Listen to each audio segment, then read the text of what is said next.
Hello,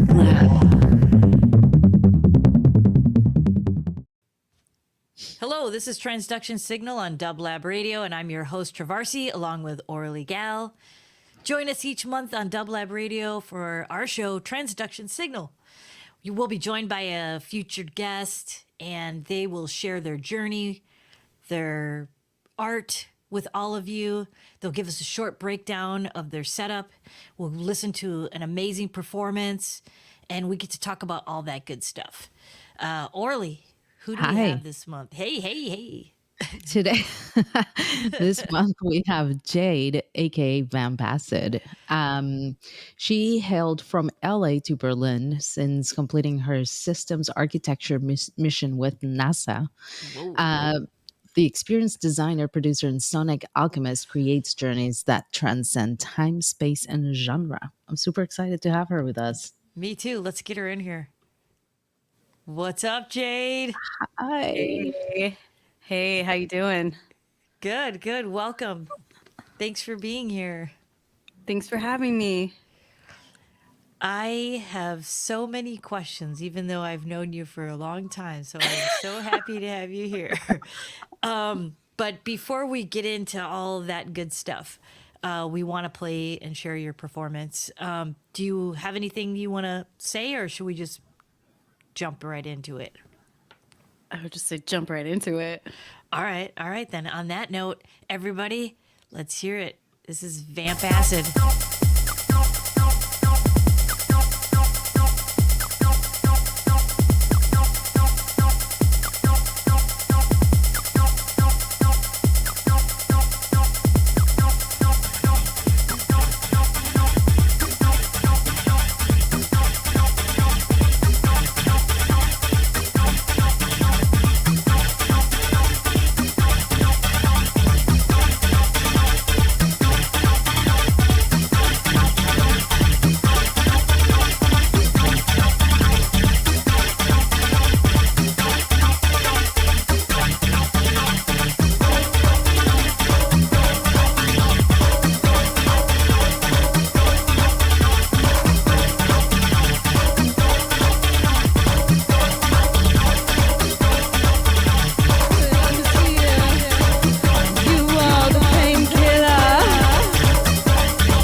That was awesome. Awesome. I love the vocals. Yeah. Sorry, I Thank had to you. move that so I could see you guys.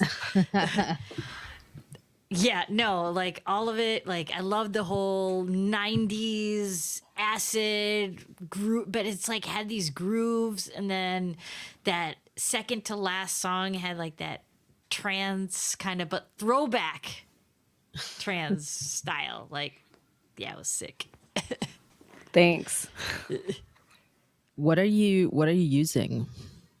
I saw a couple of things that I recognize, but let's go into detail there. Yeah, for those who can't see, give us like a rundown of, Sure. not super super deep, but just what you have on the table. Uh, I'm using a Digitact by Electron for my groove box and my samples, which replaced the TR-8 that I used to use to get this classic like Detroit and Chicago sound. I'm using a Minilog XD module by Korg that I first used in Chicago for KnobCon. So it's just the keyless version of the Minilog. It's pretty super, like a very dynamic range with the sound, and has Cool. some nice 90s tweakable stuff. A couple of pedals like distortion, and then a little like for the classic acid on top of the 303, and then a little delay reverb pedal to give some trance vibes to the 303 in addition to the just acid stuff. A little TD3 for the acid, and then some vocals with a pedal. So that's the current setup. How often does it change? um, not so often. As far as the setup goes, I did a big setup change so that I could get ready to play out in the States to do a little mini tour. Um, and then I do change the live, like the actual sound quite frequently because I do some improvisation and I mix things up, but I also used to DJ more. So it's kind of, I love the transitions and it makes it more interesting for me as a performer. Yeah, they were very smooth. Great Thanks. transitions. Yeah, yeah. What'd you end up taking to the States? I took the same setup that I just mentioned, except for the distortion pedal, because I was just using the distortion on the 303. So, yeah. They didn't give you any issues to come in and out? No, I mean, I had that stuff super tight. Like I got it insured. Nice. I followed up with them. I was like staring the people down in the airport, like, don't lose my stuff. Right. Yeah, no, I mean that probably I don't know if that works, but I got a little bit lucky at least to get there. Yeah, I've had some mishaps from the Berlin airport. We won't go into there, but yeah. Me too. But I remember that. Yeah. So the States. So I don't want to go deviate too far. We can always, anyway, States. You played KnobCon, Patched Out. Yeah, So KnobCon outside of Chicago. Great show. it was so great. Yeah, So much tell fun. us what was your favorite part about that?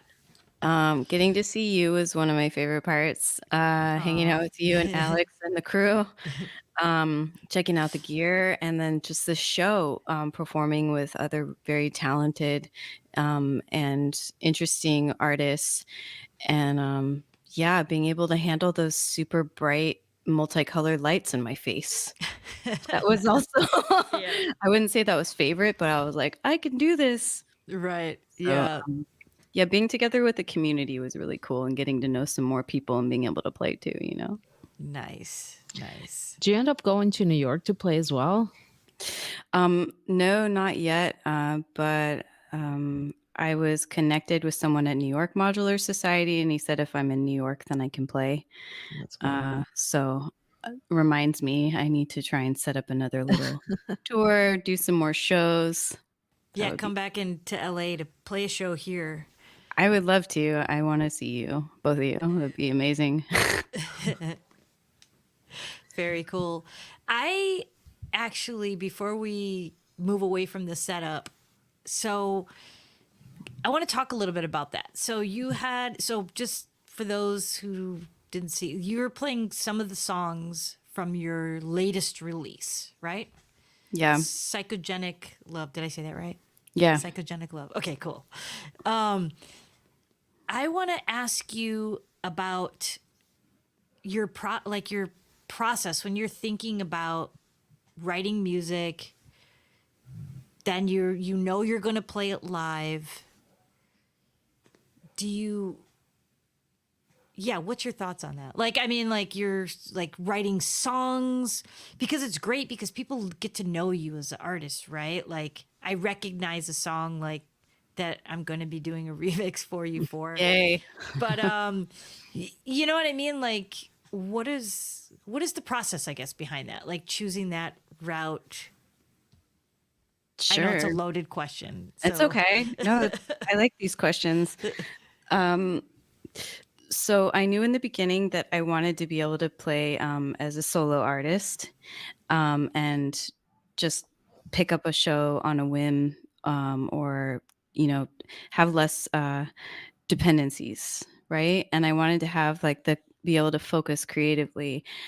So the the project came to me when I was actually, it was like a bit of a tunnel, like a darker period in my life, and the music was what woke me up. It was what got me out of bed. It helped me to focus. It helped me to get through a lot of things, as I think that's probably quite natural for artists. Um, it's like it's how you can express and process things that you can't with like traditional means, for instance. And I would just start getting these fragments coming to me in dreams, or I would hear a song and then want to listen to it and then be like, oh, I haven't written it yet. That still happens. So when I'm around water, for instance, I hear lyrics, song titles come to me, melodies, etc., and sometimes like a full arrangement.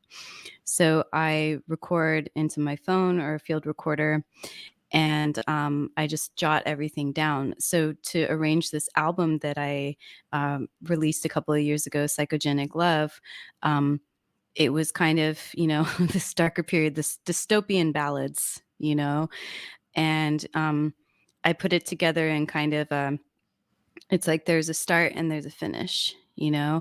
Um, and I wanted to make sure that I would be able to play that live before I released it. They wouldn't have to hire a band or like a keyboard player, what a keyboard player, a synthesist, whatever. totally. Um, so yeah, that's still what happens. It comes to me in fragments. I write it down and then I go back over my ideas. You know, So you write it. So when you are actually creating the music, like the stems and the parts or what have you, Mhm. you write it on the instruments in a flow that you could then take those parts and like play them out, for example, right? Yeah, Like, exactly. And to get like before I recorded the album, like when I was putting together all those little fragments like into this collage, right? Um, I would just do jam sessions and then record them, like line in with my field recorder, which is quite good. I do that for shows. I'd listen back, and then say, oh, I like this here. This is pretty, like, this is grooving. I like this sounds like old, like Detroit techno or Chicago house or something. This is bouncy. I like this. And also that's why I chose originally to work with the TR-8 and the Minilog, because the Minilog kind of had some of this like house stuff going on, and acid and trance and etc. So I was feeling kind of like late 80s, 90s. And same with the TR-8. It's, like 606, 707, 808, 909, etc. Like with this expansion pack. right, Um, right. but yeah, so I spent a lot of time practicing, and then I got a deadline and I got sponsored by Music Board Berlin to do this album. And I gave myself a deadline after just feeling it was taking so long to get this together, but it was the right time. And I pumped out the recording myself with the tracking the vocals in a couple of days by myself. And then my friend did the mastering for me. That's pretty sick. I want to, like, before we move away from all of the actual equipment that you use, how did you get to, start in your live journey and choosing all that and getting into like, this is my core pieces, this is where I want to go? Because I know that your influences are pretty obvious to the 90s and acid and maybe punk. I know you have a super interesting upbringing, so we'll get into that later, but first, gear. Hmm. Um, thank you. For the gear, I went to Super Booth in Berlin the year that I moved here in 2016, and I saw the Minilogue, and I was like, I love this. It was between the Minilogue and like the Micro Brute and I think the Base Station, which I also have now by Novation. What's up? Awesome. Um, and the Base Station 2. Yeah, so I played around Nice. with it and I fell in love with it. I was like, this is exactly what I want. Because I was also looking at the Roland Gaia or something, because I was like, this is cool. It's like electric light orchestra.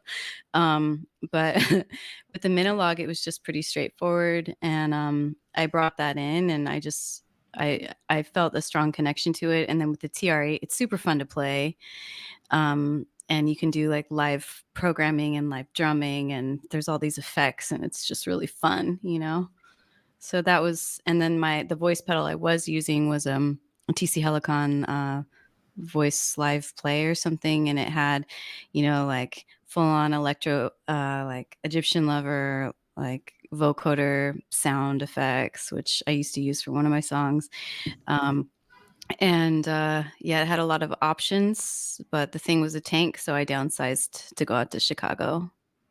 So Very cool. You know, Orly has like ulterior motive because she's like in the spot where you were like, so this ah is awesome, like, Yeah. yeah, she comes from the background too of playing live, instruments, guitars, drums, bass. She's a bassist. I'm speaking for you, Orly, because Thank I you. want to toot your horn for you for a second. She's awesome.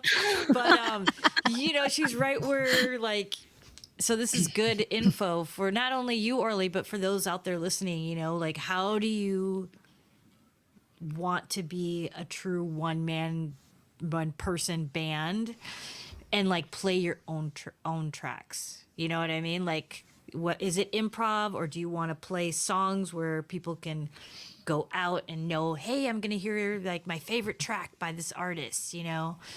So it's always interesting to see like that.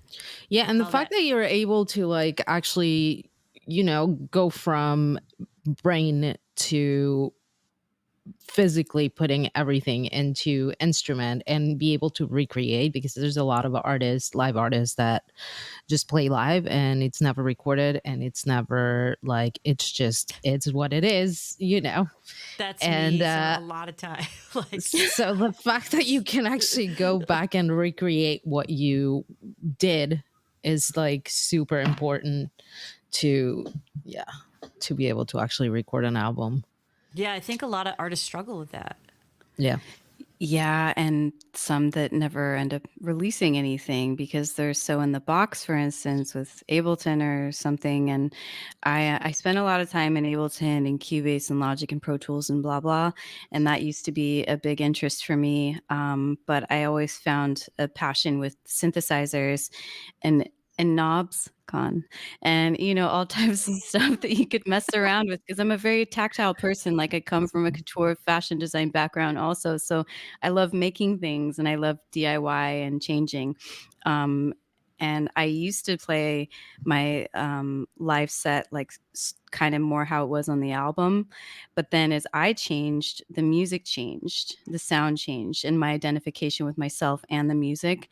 So there's this relationship, you know like each place you play at, it's a different relationship that you have between how you're feeling with yourself, the people that are there, the space, the sounds. And then I just started each show changing it a little bit, and being like, this is fun, and then learning something new. And the whole thing about live performance is it's a learning experience, and it's a passion, and the thing that still gets me out of bed in the morning, like, or the afternoon, depending on what day it is. You know. Cool. Okay, one question before we move away from there, just really quick. When you after you've written your songs, do you two track record or do you stem record or what do you? Um, I usually stem record. I jack it, or I like, I think 8-track record. The first Okay. setup I did into my I'm working with the RME Fireface UC interface I got off of reverb.com. What's up? Um, hey Fez. Right. Um, yeah.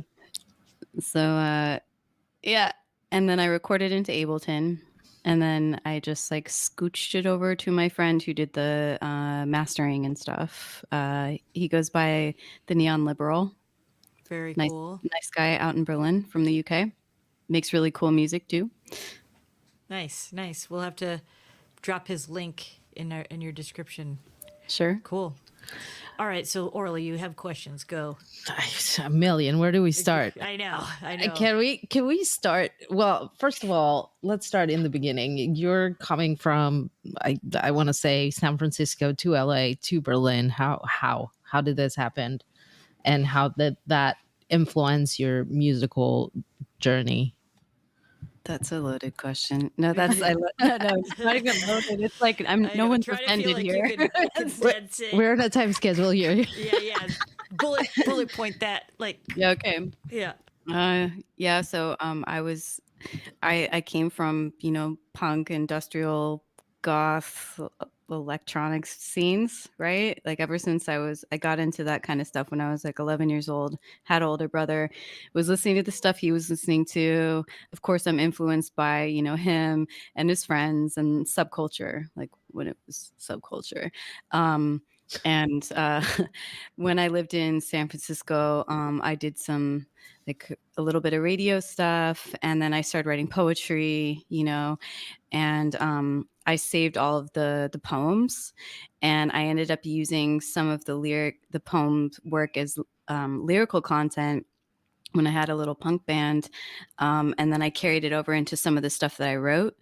But when I was in Los Angeles, like the San Francisco Bay Area, I got invited to go out to the BOGO Tracks, this big festival out in Colombia. It's like underground. There were a bunch of European and South American and a couple of American DJs and live performers there. And I was in my early 20s and I like lost my mind there. I was like, this is the coolest stuff ever. It was like the rave scene. It was underground. It was like the coolest thing ever at the time, I was like, what is this? And then I moved. I was going back to the Bay and my train just drove by me when I was waiting for it. So I was like, okay, I guess I'm going to stay at my mom's house another night. And then she was like, you should go to school, la, la, la, and sorry, mom. And I ended up moving to LA because of this whole thing, like missing the train, like what? Okay. And I met some people through the connections I'd made in Colombia and that I had in San Francisco, and fell into the rave sound scene in LA a bit. And I was hanging out with some people from like Dark Matter Sound Systems and Friendly Integration and Detroit Underground and this kind of stuff. And I got a little microKORG and was messing around on that. I started taking some workshops and classes and learning like music production. And helping a bit with throwing some parties and partying, of course. And and then yeah, I just kept going with it. And then later on in Los Angeles, I think around the time that we met maybe is when I started like throwing this party Gold Cell over at the Lash, and was DJing more again. And I couldn't quite find my sound, and then when I moved out to Berlin, it kind of like broke away a lot of things I thought I knew. I'm in a foreign country, and of course, there's lots of expats and stuff, but everything is different. It's like you have to learn everything over again. And the parties here were like the raves I was going to, just like a party that anybody that's, I don't know, 18 and up can go to in Berlin. And I definitely got influenced by the sound and by the super booth. Hello, Schneidersladen. Yeah. Um, love your new location.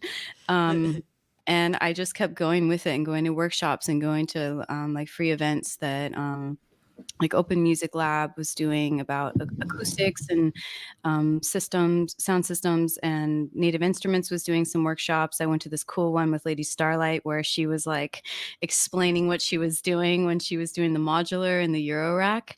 Mm. And then I eventually started falling for like, oops, like Euro rack stuff, Right. like getting like a little dog, like you're wreck. But so I'm still doing the research for that to not going down the rabbit hole. Yeah. But that's just, let's just say that's the next step. That's like my next long-term relationship, I think. Nice. Yeah, yeah. I know. I did that workshop there and you were there. Thank you.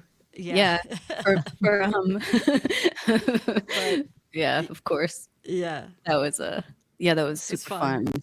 Yeah. Yeah, but I love these synth conventions. It's so much fun. It's like it's like I feel like I'm a kid, like going to summer camp or something. It's so Awesome. cool, the people that you meet. It's Yeah. great, Jade, because we've known each other for 10 years, almost 10 years, I almost 10 know. years. I was So blonde. yeah, you were blonde. Yeah. Things It's a new time. Yeah. things were But, very but I different. never knew, so this is great to have you here because I didn't know the beginning parts. When you hang out with people, you don't, it's like when things don't come up, you don't ask the right questions basically, or like you just kind of, so that's cool. That's what I'm here for. Yep. Yeah. Uh, so no, but I wanted to actually focus on why did you move to Berlin, and how long did it take you to actually break into the scene out there? Good question. Okay, so ever since I was in Colombia, I guess I wrote some journal entry about maybe moving to Berlin one day because I met some people that were living out here, and so I'm guessing since then that was like 2008 or something. I was out there, and I kept thinking about it. And it kept coming up with music, and I started working with like tech design and UX UI and doing this music stuff. And I really just wanted to push myself. And I felt that it was the time to take a chance on myself and grow as a person. And I had the opportunity to move out to Berlin. And I thought it would be the great place for music and design and everything. And, I used to study art history too. So I wanted to be close to like ancient architecture, for instance, because that's also a passion of mine. um, and I got a little gig like doing some freelance stuff for NASA for systems architecture and UX, and some project management. And that was also kind of the push because I felt, okay, so this will help me to get more work out in Berlin. Like I'm changing careers from doing like couture fashion and teaching product design and stuff. And I'm going into UX, and it was just the right time. I was like quite a bit younger. And,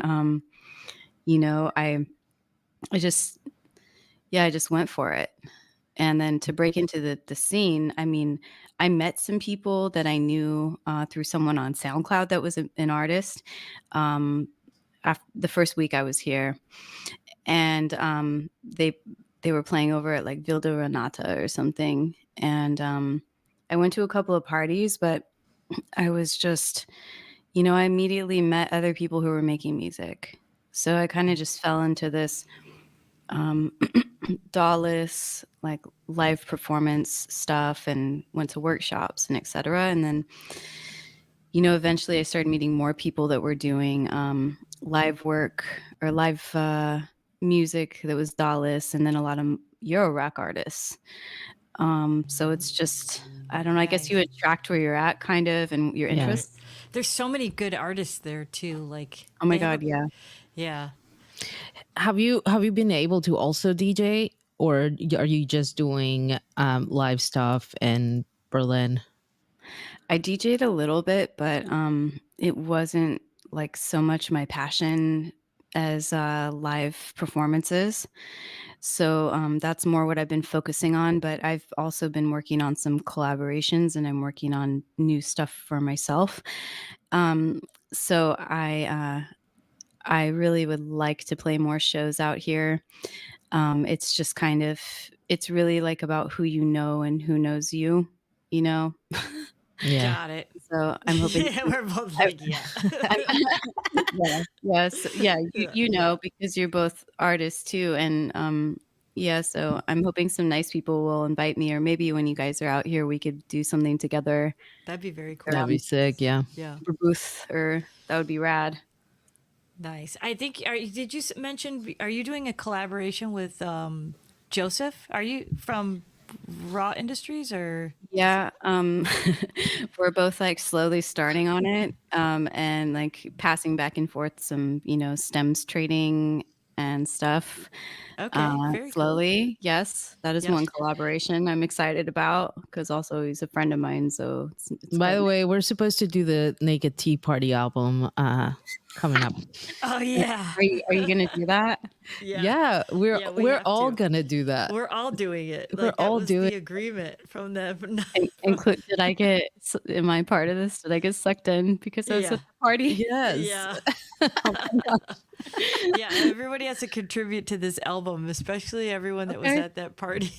The Naked Tea Party, that's a good idea. Yeah, I'm down. yeah. I'm down to clown with the Naked Tea Party. And just for reference, if people are wondering how we got that, Joseph has an amazing roommate, and I don't. Can I say? I think he I don't likes to know. paint when he like. Doesn't he say he liked to paint in the nude or something like that? Well, he throws naked tea parties. That's how Yeah. this all. Oh yeah, Yeah. that or something like Yeah. that. Yeah, yeah. So And there you have painting it. Now there's an stuff. album title, and now Yeah. we have to do it. Yeah. Something, whatever happens in Joseph's place stays in Joseph's place. Well, I guess not now, I but guess yeah. not now, right? But Sorry, Joseph. I know, right? We love Joseph though, so it's all Yeah. good. Shout out to Raw Industries Collective. So yeah, so influences. Let's talk about it. I mean, like Miss Kitten, I'm seeing Lords of Acid blend. Oh yeah, I What? mean, I was yeah. Yeah, I was a couple of people mentioned these other artists saying that I sound like them, and I of course used to listen more to Miss Kitten, now Kitten and the Hacker and Golden Boy and stuff, and my brother turned me on to them quite a long time ago when I was living in San Francisco, and Lords of Acid, I first heard them when I was like 14 or 15 in my brother's car, and I was like, "Whoa, Yeah, this is sick. It's super dirty. I love it." yeah, Um, but it's coming from this whole like new beat acid house scene, and I like out of, Belgium and the Netherlands, and so that's a big influence for me, like the new beat acid house, like the sound of the 80s, sound of Belgium. Um, and yeah, synth pop, industrial electro. I love me some good electro. Those grooves are so fun to dance to, and it just puts you in such a nice mood, And yeah, and I mean, even I love some hip hop stuff, and I came also from the kind of like goth and punk, like what I talked about earlier. But and I mean, I listen to World, I listen to 60s Turkish garage. Like I listen to so many different styles of music, and I grew up with a lot of music in the home from my mom and my dad, and my mom was listening to the Shirelles and doo-wop and Motown, and my dad was listening to, rock and metal, and then my brother was into all this 80s stuff, and then my sister R&B and, soul, and so I had a lot of music around me all the time. that's great. That's good to get Yeah. all the flavors, all the influences. You can take pieces. Yeah, and even when I was a little kid, I remember we'd go to like a street fair or something, and I would stumble upon there was this Greek artist I found when I was like 10 or something, and I thought it was so cool. This her beautiful voice, and the music was so nice, and yeah, I love music so much, and to discover new music is like, you know, and then to have friends who make really cool music like you guys, it's like super awesome. Aw, thanks. Um, I want to get into something that caught my eye in your bio. Well, a couple things caught my eye. First of all, you use a lot of words like having posthumanism, which can we how what is that and how does that embody into music? Because thinking it is one thing, but how does that translate into sound? Mm, Yeah, so it's kind of going with this dystopian future that we're, heading towards, kind of living it in a way where we're all online right now, right? We're all together, but we're once removed, you know? And so this distance that we have from each other, I think, especially in the last several years, um, uh, I think it's for one, changed people. It changes the scope of the music, and how people interact in the clubs, for instance, like how they interact with each other, how I interact with my machines. And it's like we have, like, AI is doing so much work for us, and like the intelligence that's beyond ourselves, it's computer based, like with this, computer music, like the machines, they're analog, but they're also digital. So they're like computer instruments, right? mm-hmm, In a way. mm-hmm. Yeah, So, totally. so yeah, it's just because I remember when things were very different, and like you want to hang out with someone, you go knock on their front door, you call them up on your landline, right? You pass them a Yeah, note in class, Yeah. and now there's so much like the phone, the interface. We're buried in this interface, right? yeah, So yep, that's kind yep. of what that's addressing, and with some of the music that I've written as well. That's super cool. I also Mm-hmm. saw that you are trying to create a catalyst for empowerment and equality. What how is this also connecting to all that? Yeah, that's a good question. So, as a female identifying artist, I think I'm still one of the few and far between. Like there's marginalization that female or non-binary or non cis male, let's just say, I have lots of male friends, by the way, but just like the down low on stuff, we experience different things, and it can be more difficult to break into the industry and to do Mm-hmm. music and play shows because of just the world that we still live in realistically. And so I hope that by being a solo artist and teaching myself and creating music, that I can inspire other people who maybe feel like they can't do it, or they don't have access, by sharing like this is how I did it, through like roots and DIY and stuff. Mm-hmm. um, Mm-hmm. and yeah, that music can be accessible for everybody, you That, know? Uh, yeah, amen. yeah, I like it. Yep. I hear you, and Absolutely. I believe in that too, 100%. Nice. Well, as we're like kind of, we have a few minutes as we're approaching the hour. Like, what would you recommend to somebody who wanted to start playing their music live? Like, what would you recommend? Do you have any advice that you want to share? Sure. Um, I would first ask that person or those people to find out why they want to do it. Like, ask yourself, why do I want to make music? Um, and what does it mean to me? How important is this to me? Um, and then to figure out like what their current skill sets are. Like if they've learned to play piano as a kid, or if they play guitar, or if they're good with software, etc. Like the skill set, look at that.